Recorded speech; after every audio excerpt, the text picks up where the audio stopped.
Students, today we will discuss about software concept, a topic from the unit third. So today we will discuss about what is software, software होता क्या है, software के different type कौन कौन से हैं, ठीक है, कैसे हमने क्लासीफाई किया है सॉफ्टवेयर को, और उन क्लासिफिकेशन के अंदर कौन कौन से टाइप के हमारे सॉफ्टवेयर जो हैं आते हैं, ये हम डिटेल में डिस्कस करेंगे। एंड आफ्टर दैट हम देखेंगे कि जो सिस्टम सॉफ्टवेयर है हमारा, उसके अंदर ऑपरेटिंग सिस्टम जो हमारा होता है उसको हम लिटिल बिट डिटेल में हम स्टडी करेंगे।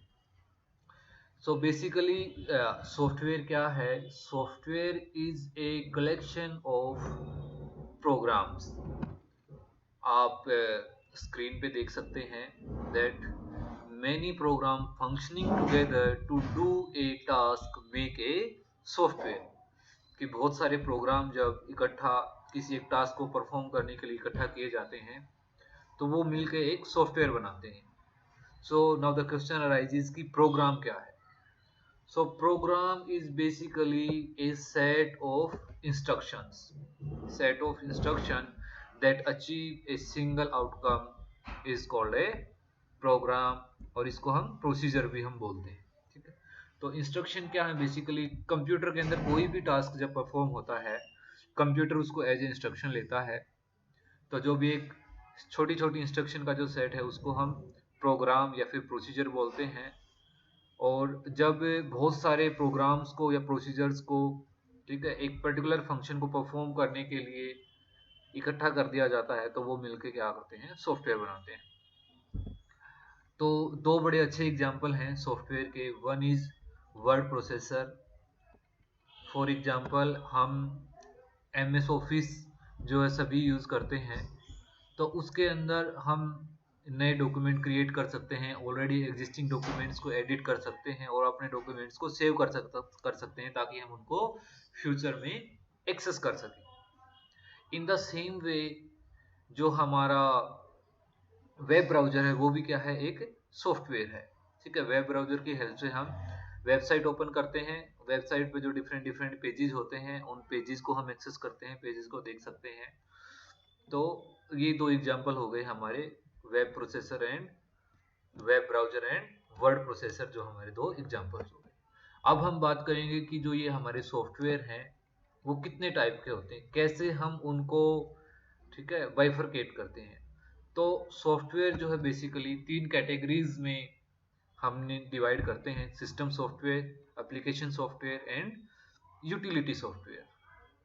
जब हम मोर ब्रॉडली बात करते हैं तो सॉफ्टवेयर को हम दो ही पार्ट्स में डिवाइड करते हैं उस केस में, system software and application software. ठीक है, बट एक तीसरी कैटेगरी है यूटिलिटी सॉफ्टवेयर, जिसको भी हम आज स्टडी करेंगे। तो सबसे पहले मूव ऑन करते हैं। आप देख सकते हैं फिगर के अंदर सिस्टम सॉफ्टवेयर को हम स्टडी करेंगे सबसे पहले, और सिस्टम सॉफ्टवेयर के अंदर जो आते हैं operating system and language processor and device driver. तो बेसिकली सिस्टम सॉफ्टवेयर क्या हुआ? सिस्टम सॉफ्टवेयर वो चीज है जो कंप्यूटर के हार्डवेयर पार्ट्स को रन करने के लिए या फिर जो दूसरे प्रोग्राम्स हैं कंप्यूटर सिस्टम के अंदर उनको रन करने के लिए हमें रिक्वायरमेंट होती है। ठीक है, तो ऐसे सॉफ्टवेयर को हम क्या बोलते हैं? System software. System software are required to run the hardware parts of the computer and other application software are called system software। ऐसे सॉफ्टवेयर जिनकी जरूरत होती है कंप्यूटर के हार्डवेयर पार्ट को मैनेज करने के लिए और दूसरी अदर एप्लीकेशन प्रोग्राम्स जो हैं उनको मैनेज करने के लिए, ऐसे सॉफ्टवेयर को हम सिस्टम सॉफ्टवेयर हम बोलते हैं। सिस्टम सॉफ्टवेयर बेसिकली क्या है? एक इंटरफेस की तरह एक्ट करता है between the computer hardware and user application. ठीक है, जो भी कंप्यूटर का हार्डवेयर है उसके जो डिफरेंट डिफरेंट पार्ट होते हैं उनके साथ हमें इंटरेक्ट करने के लिए, ठीक है, किसी न किसी हार्डवेयर के साथ साथ सॉफ्टवेयर की भी जरूरत होती है। ठीक है, तो इनका जो इंटरेक्शन है वो किसी न किसी हार्डवेयर एंड सॉफ्टवेयर का इंटरेक्शन जो है वो पॉसिबल है only through some system software. तो द बेसिक एग्जांपल जो है, मेजर एग्जांपल जो है, तीन इसमें कैटेगरीज हैं। वन इज ऑपरेटिंग सिस्टम, एक लैंग्वेज प्रोसेसर और third is device driver. Operating system हम सभी अंडरस्टैंड करते हैं ऑपरेटिंग सिस्टम को। फॉर एग्जांपल जैसे विंडोज है हमारा, या MS डोस जो है डोस ऑपरेटिंग सिस्टम था हमारा सबसे पहले। तो ये क्या है, ये सिस्टम के सारी चीजों को मैनेज करता है ऑपरेटिंग सिस्टम, ठीक है। उसके मेमोरी को, हार्डवेयर को, ठीक है, उसके इनपुट आउटपुट डिवाइसेस को, उसके कंट्रोल यूनिट को, ALU को, वो सबको कौन मैनेज करता है, हमारा प्रिंटर अटैच है, स्कैनर अटैच है, वो जो है हमारा कौन मैनेज करता है, ये सारी चीजें जो है हमारा ऑपरेटिंग सिस्टम मैनेज करता है। उसके बाद है लैंग्वेज प्रोसेसर। लैंग्वेज प्रोसेसर क्या चीज है, आप देखिए, जो हमारा कंप्यूटर है वो डायरेक्टली इंग्लिश या कोई भी हाई लेवल लैंग्वेज है उनको अंडरस्टैंड नहीं करता है। कंप्यूटर हमारा किस लैंग्वेज को अंडरस्टैंड करता है, ये अंडरस्टैंड करता है बाइनरी लैंग्वेज को, ठीक है। तो बाइनरी में क्या है, 0 and 1। तो जनरली जब भी हम कोई भी डॉक्यूमेंट बनाते हैं, उसको सेव करते हैं, या कोई सॉफ्टवेयर हम डिजाइन करते हैं, तो वो सारे के सारे किस में डिजाइन होते हैं, हाई लेवल लैंग्वेज में डिजाइन होते हैं। आज के दिन हाई लेवल लैंग्वेज। कंप्यूटर कैसे अंडरस्टैंड करेगा उसको, कंप्यूटर को अंडरस्टैंड करने के लिए क्या करना होगा, कंप्यूटर उसको बाइनरी लैंग्वेज, जिसको हम मशीन लैंग्वेज भी हम बोलते हैं, बाइनरी लैंग्वेज के अंदर कन्वर्ट करेगा। तो उसके लिए हमें क्या चाहिए, लैंग्वेज प्रोसेसर चाहिए, ठीक है, लैंग्वेज प्रोसेसर। उसके बाद डिवाइस ड्राइवर हमारा आता है। डिवाइस ड्राइवर क्या चीज है, आपने कोई भी डिवाइस अटैच की, प्रिंटर अटैच किया, तो प्रिंटर को रन करने के लिए आपको सॉफ्टवेयर चाहिए। तो उसके जो ड्राइवर्स होंगे प्रिंटर के, वो क्या होंगे, वो मैंडेटरी होंगे। तो ड्राइवर किस कैटेगरी का सॉफ्टवेयर हुआ, आपका सिस्टम सॉफ्टवेयर हुआ। क्यों हुआ, क्योंकि हार्डवेयर को मैनेज करने के लिए यूज होता है, ठीक है। लैंग्वेज प्रोसेसर क्यों हुआ, क्योंकि अदर एप्लीकेशन प्रोग्राम को जो है मैनेज करने के लिए यूज होता है। ऑपरेटिंग सिस्टम तो डेफिनेटली ही सिस्टम सॉफ्टवेयर है, बिकॉज ऑपरेटिंग सिस्टम ही वो सिस्टम है जो पूरे का पूरा हमारा कंप्यूटर सिस्टम को मैनेज करता है। Operating system that is responsible for functioning of all hardware parts and other interoperability to carry out tasks successfully is called operating system। तो बेसिकली जब हम सिस्टम को स्टार्ट करते हैं तो सबसे पहली जो प्रोसेस होती है बूटिंग होती है। तो बूटिंग से लेके और सिस्टम पे जितने भी हम टास्क परफॉर्म करते हैं उन सब में कहीं ना कहीं डायरेक्टली इनडायरेक्टली हमारा जो है ऑपरेटिंग सिस्टम इन्वॉल्व होता है। Operating system manage a computer basic functions like memory store करना है मेमोरी के अंदर, या वहां से कुछ कॉपी करना है, पेस्ट करना है, ठीक है, रिट्रीव करना बोलते हैं उसको हम डाटा को, ठीक है, कॉपी पेस्ट को, ठीक है, या एक्सेस करना है किसी फाइल को, कोई टास्क परफॉर्म करना है, उसकी शेड्यूलिंग है, ठीक है, कौन सा टास्क पहले परफॉर्म होगा, कौन सा बाद में होगा। तो ये सारे काम हमारा कौन करता है, ऑपरेटिंग सिस्टम करता है। लैंग्वेज प्रोसेसर हम डिस्कस कर चुके हैं कि जो भी हमारे सॉफ्टवेयर्स होते हैं वो सभी हाई लेवल लैंग्वेज में हम डिजाइन करते हैं, ठीक है। आज के दिन हाई लेवल लैंग्वेज में डिजाइन होते हैं, इससे पहले जो है असेंबली लैंग्वेज में डिजाइन होते थे, ठीक है, या मिडल लेवल लैंग्वेज भी थी कुछ, उसमें डिजाइन होते थे, लेकिन एज ऑन डेट जो है सभी के सभी वो हमारे डिजाइन होते हैं लैंग्वेज प्रोसेसर के अंदर, सॉरी हाई लेवल लैंग्वेज के अंदर, ठीक है। तो हाई लेवल लैंग्वेज को मशीन लेवल लैंग्वेज में कन्वर्ट करना है तो हमें किस चीज की रिक्वायरमेंट है, लैंग्वेज प्रोसेसर की रिक्वायरमेंट है। इसमें ये 3 टर्म दी हुई हैं, असेंबलर, इंटरप्रेटर, कंपाइलर। इनको हम फर्दर भी जो है डिटेल में पढ़ेंगे। मैं आपको लिटिल बिट आइडिया दे देता हूँ। देखिए, मान लीजिए किसी प्रोग्राम को हम असेंबली लैंग्वेज के अंदर लिखते हैं, ठीक है, तो और उसको कंप्यूटर पे हमें रन करना, तो क्या करना होगा, असेंबली लैंग्वेज के प्रोग्राम को हमें मशीन लैंग्वेज में कन्वर्ट करना होगा। तो ऐसा software that convert assembly language program into machine level language program, तो उसको हम क्या बोलेंगे, असेंबलर। उसके बाद है हमारा इंटरप्रेटर। बड़ी इंपॉर्टेंट टर्म है हमारी तीनों, असेंबलर, इंटरप्रेटर और कंपाइलर, ठीक है, तीनों बड़े इंपॉर्टेंट हैं। तो जो हमारा कन्वर्टर्स हैं, सॉरी इंटरप्रेटर्स जो है हमारा, ये क्या करता है, जो हम हाई लेवल लैंग्वेज के अंदर प्रोग्राम लिखते हैं उनको मशीन लेवल लैंग्वेज के अंदर जो है कन्वर्ट कर देता है। सिमिलरली जो हमारा कंपाइलर है वो भी क्या करता है, हाई लेवल लैंग्वेज प्रोग्राम को मशीन लेवल लैंग्वेज प्रोग्राम के अंदर कन्वर्ट कर देता है। ठीक है, अब क्वेश्चन अराइज होता है कि then what is the difference between interpreter and compiler. Exam point of view से भी अच्छा क्वेश्चन है ये। जो इंटरप्रेटर है हमारा वो लाइन बाई लाइन जो है हमारा इंटरप्रेट करता है, ठीक है, कन्वर्ट करता है। और जो कंपाइलर है हमारा वो होल प्रोग्राम को एक साथ कन्वर्ट कर देगा। ठीक है, मैं आपको एग्जांपल देके समझाता हूँ, कोशिश करते हैं समझने की। मान लीजिए यहाँ से लेके और यहाँ तक मैंने सॉफ्टवेयर का कोड लिखा हुआ है, एक सॉफ्टवेयर का कोड लिखा हुआ है। इंटरप्रेटर कैसे काम करेगा, इस एक लाइन को कन्वर्ट करेगा। यदि कोई एरर है इसके अंदर तो वो एरर जो है आपको डिस्प्ले कर देगा, आपको करेक्ट करना होगा। देन ये नेक्स्ट लाइन पे मूव करेगा, उसको चेक करेगा एंड देन शो। अब कंपाइलर कैसे काम करता है, कंपाइलर पूरे प्रोग्राम को एक साथ स्कैन करेगा, पूरे प्रोग्राम को क्या करेगा, एक साथ स्कैन करेगा और जितनी भी एरर होंगी उसको दे देगा। तो this is the basic difference. तो अब बात करें तो इनमें से फास्ट कौन होगा, फास्ट वही होगा जो पूरे को एक साथ करेगा, means compiler is faster than interpreter. But line by line check कौन करता है, इंटरप्रेटर। तो इंटरप्रेटर की जो है जो डिबगिंग कैपेसिटी हम बोलेंगे, डिबगिंग होता है कि एरर को फाइंड आउट करना है, उनको रिमूव करना। तो जो इंटरप्रेटर है that is better error finder compare to compiler. So जिस टाइप के सॉफ्टवेयर होते हैं हमारे, हम उसी टाइप के जो है हमारी डिमांड रहती है, इंटरप्रेटर को यूज करेंगे, कंपाइलर को करेंगे। कई बार दोनों को मिक्स करके भी यूज किया जाता है। ठीक है, उसके बाद थर्ड एग्जाम्पल जो था इसके अंदर वो था डिवाइस ड्राइवर। एग्जाम्पल मैं आपको ऑलरेडी दे चुका हूँ, प्रिंटर हमने इंस्टॉल किया, स्कैनर इंस्टॉल किया, ठीक है, माइक्रोफोन हमने अटैच किया अपने कंप्यूटर के साथ। तो नेक्स्ट क्या होता है, हमें उसके ड्राइवर इंस्टॉल करने होते हैं। तो उन्हीं डिवाइस ड्राइवर की यहाँ पे बात हो रही है। जब तक हम इन डिवाइस ड्राइवर को इंस्टॉल नहीं करेंगे हमारे कंप्यूटर के अंदर जो है वो हार्डवेयर जो फंक्शन नहीं करेगा।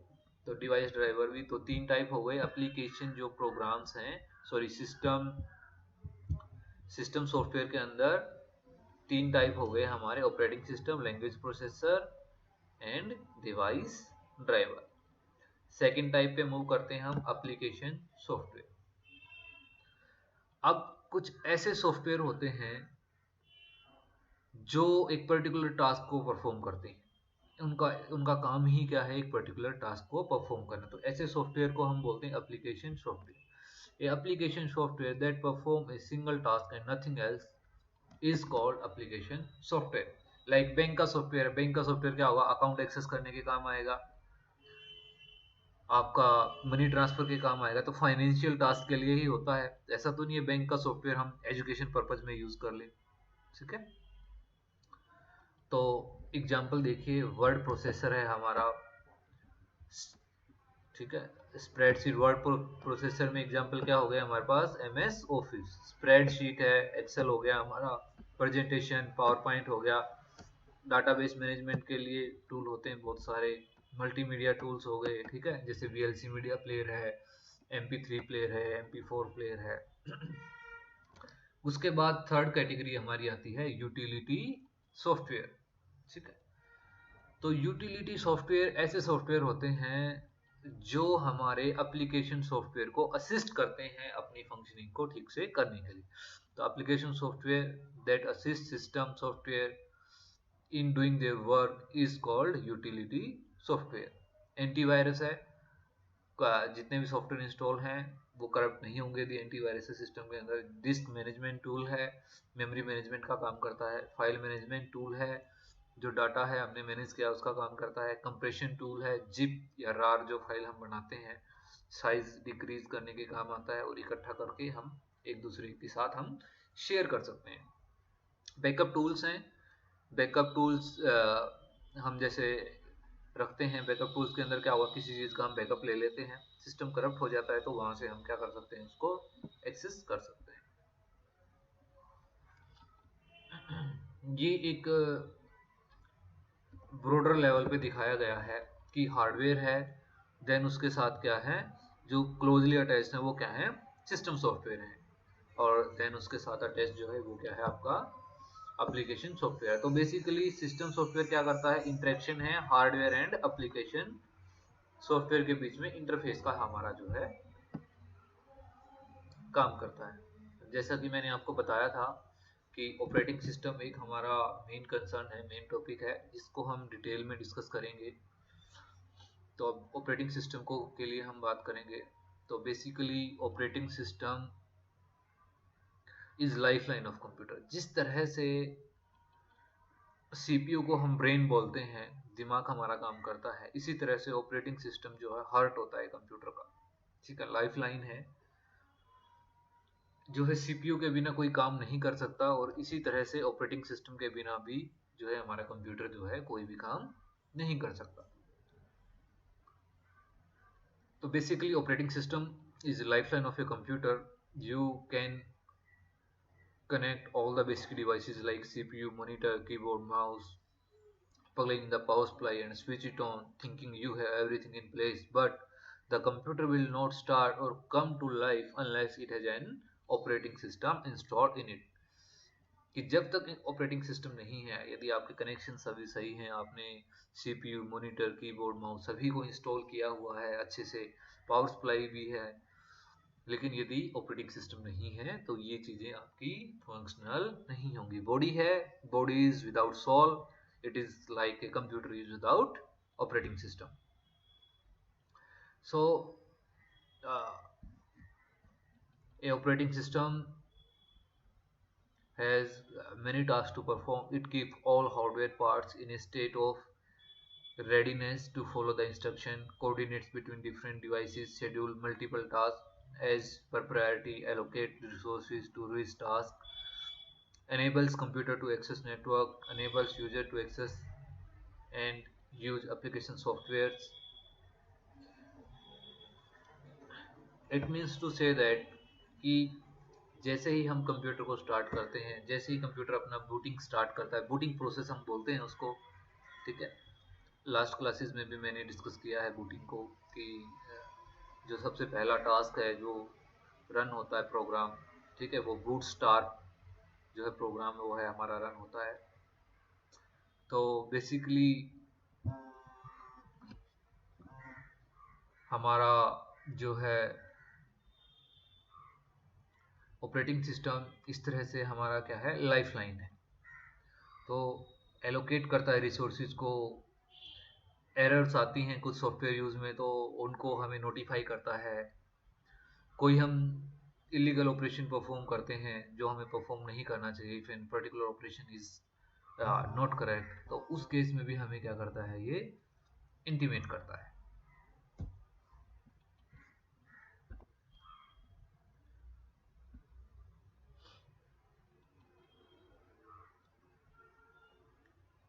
यहाँ कुछ जो है ऑपरेटिंग सिस्टम्स के नाम दिए हुए हैं। पहले MS DOS disk operating system जो है हमारा वो आता था, उसके बाद कमांड लाइन इंटरफेस जो है ऑपरेटिंग सिस्टम हमारे थे। जो डोस था वो कमांड लाइन था, कमांड बेस्ड काम करता था, क्लिक एंड एक्सेस नहीं था जिस तरह से हम आज यूज़ करते हैं, ठीक है। तो अभी जो हम यूज़ करते हैं Windows operating system, that is graphical user interface, और पहले जो था हमारा वो कैसा था, कमांड लाइन इंटरफेस।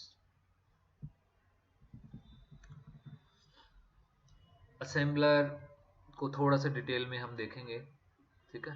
तो असेंबलर जैसे मैंने बताया कि असेंबली लैंग्वेज में यदि कोई प्रोग्राम है उसको किस में कन्वर्ट करता है, मशीन लैंग्वेज के अंदर, ठीक है, मशीन लैंग्वेज के प्रोग्राम के अंदर कन्वर्ट कर देता है। इसी तरह से जो इंटरप्रेटर है हमारा, ठीक है, वो क्या करता है, हाई लेवल लैंग्वेज के प्रोग्राम को जो है, हाई लेवल लैंग्वेज का जो प्रोग्राम है उसको कन्वर्ट करता है किसके अंदर, मशीन लैंग्वेज के अंदर। और इंटरप्रेटर जो है वो भी क्या करता है, हाई लेवल को मशीन लैंग्वेज के अंदर कन्वर्ट करता है। But what is the difference, interpreter line by line करता है, ठीक है, और जो हमारा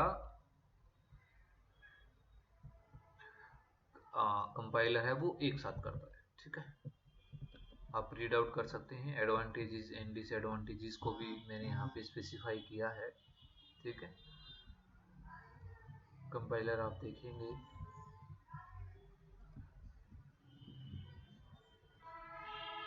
compiler is a system software that store the complete program, scan it, translate it, the complete program into the object code, and then create an executable code is called a compiler. On the on the face of it, compiler compare unfavorably with the interpreter because they are more complex than interpreter, need more memory space, take more time in compiling source code. However, compiled program execute very fast on computer. The following image show the step-by-step process how how a source code is transformed into an executable code. ये जो है step by step जो है process आपको दिखाया हुआ है, ठीक है। देखिए सबसे पहले सोर्स कोड है हमारा हाई लेवल लैंग्वेज के अंदर, ठीक है। उसके बाद में प्री प्रोसेसिंग होती है। प्री प्रोसेसिंग का मतलब होता है बेटा कि कोई काम करने से पहले जो जो तैयारियां हम करते हैं ना उसको प्री प्रोसेसिंग बोलते हैं। तो प्री प्रोसेसिंग के अंदर हम क्या करते हैं, हेडर फाइल्स वगैरह हैं, ठीक है, हैश इंक्लूड करके जो हम करते हैं प्रोग्राम्स के अंदर उनको हम ऐड करते हैं, वो प्रोग्राम के अंदर जो है वो ऐड होती हैं। लेक्सिकल एनालिसिस होती है, पार्सिंग होती है, ठीक है। ये स्टेप्स हैं बेसिकली कंपाइलर के, ठीक है। लेक्सिकल एनालिसिस में, ठीक है, हम सिमेंटिक एनालिसिस करते हैं, देन पार्सिंग के अंदर हम सिंटैक्टिक एनालिसिस करते हैं, फिर हम कंपाइलिंग करते हैं, चीज़ों को देखते हैं कि सभी स्ट्रीमलाइन है या नहीं है, उसके बाद उनको हम ऑब्जेक्ट कोड के अंदर हम कन्वर्ट कर देते हैं। अब डिफरेंट डिफरेंट ऑब्जेक्ट कोड हैं हमारे पास, छोटे छोटे, मान लीजिए बहुत सारे प्रोग्राम्स को कंपाइल किया है तो उनको क्या करना होता है, लिंक करते हैं हम एक साथ, ठीक है। और उसके बाद हमारे पास क्या बन जाता है, एग्जीक्यूटेबल कोड हमारे पास आ जाता है। Pre processing in this stage, preprocessor instruction typically used language like C, C hash are interpreted, i.e. convert to assembly language. Then lexical analysis, lexical unit के अंदर हम convert कर देते हैं, ठीक है, जो भी हमारी इंस्ट्रक्शन होती है उनको constant variable arithmetic symbol. Then parsing करते हैं, all the instruction are checked to see if they conform to the grammar rules, grammar के अकॉर्डिंग ठीक है या नहीं, पार्सिंग करते हैं। देन कंपाइलिंग करते हैं, at this stage the source code is converted into the object code. Linking, then अलग अलग लिंक जो हमारे ऑब्जेक्ट कोड होते हैं उनको हम लिंक करते हैं। उसके बाद है फंक्शंस ऑफ ऑपरेटिंग सिस्टम।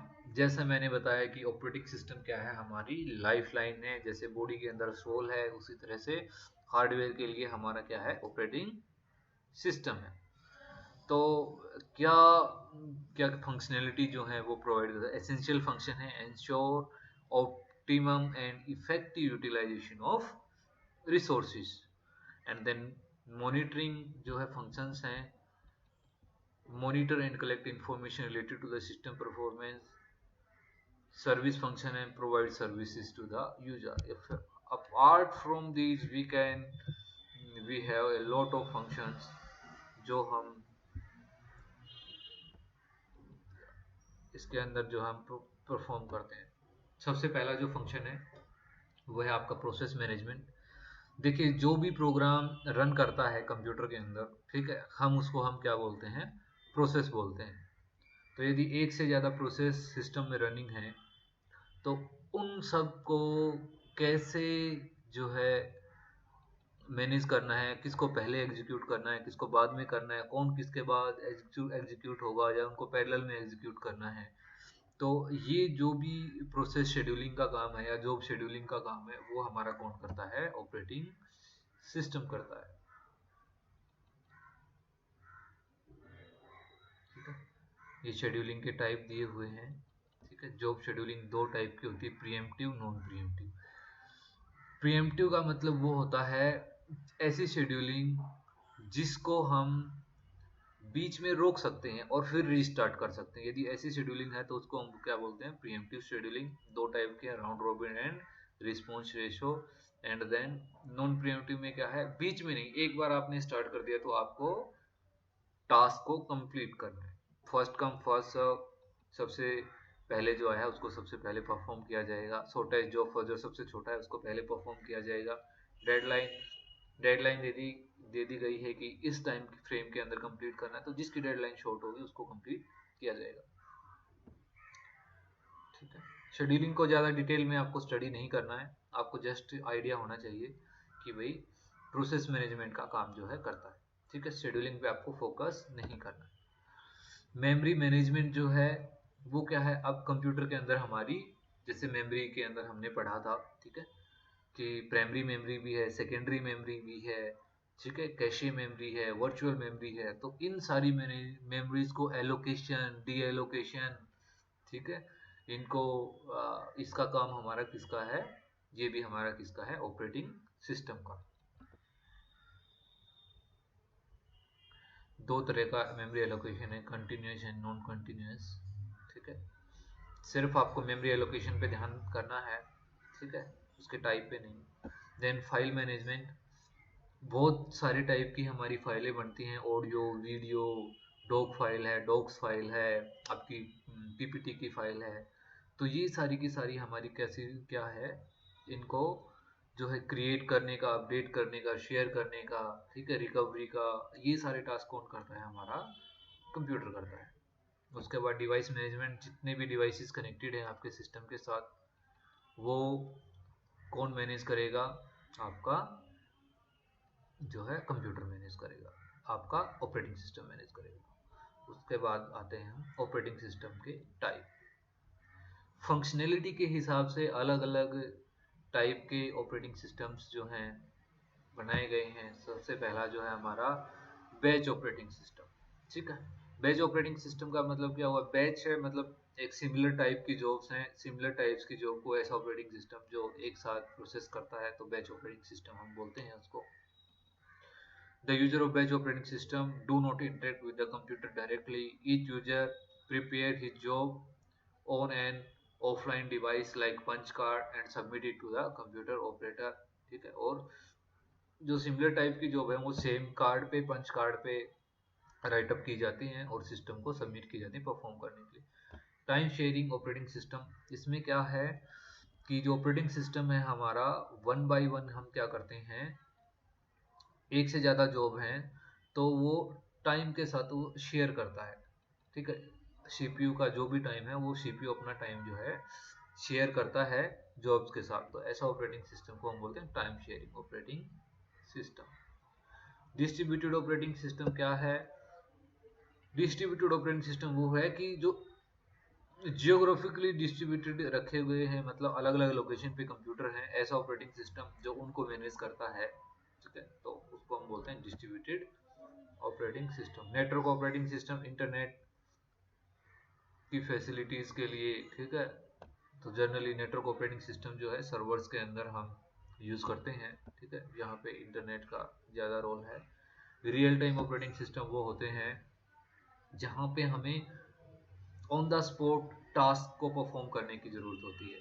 ठीक है, दो तरह के ऑपरेटिंग सिस्टम हैं रियल टाइम के अंदर भी, hard real time and soft real time. तो हार्ड रियल टाइम क्या होता है, हार्ड रियल टाइम बेटा जो है ऐसा ऑपरेटिंग सिस्टम है जो हम, जहाँ पे टाइम का लैप्स बिल्कुल भी अलाउड नहीं है। ठीक है, लाइक मिसाइल्स हैं, मिसाइल्स के अंदर मान लीजिए सिस्टम यूज है, कंप्यूटर सिस्टम है, ऑटोमेटेड मिसाइल है, उसका निशाना जो लगाना है, टाइम सेट करना है, वो बिल्कुल एक्यूरेट होना चाहिए।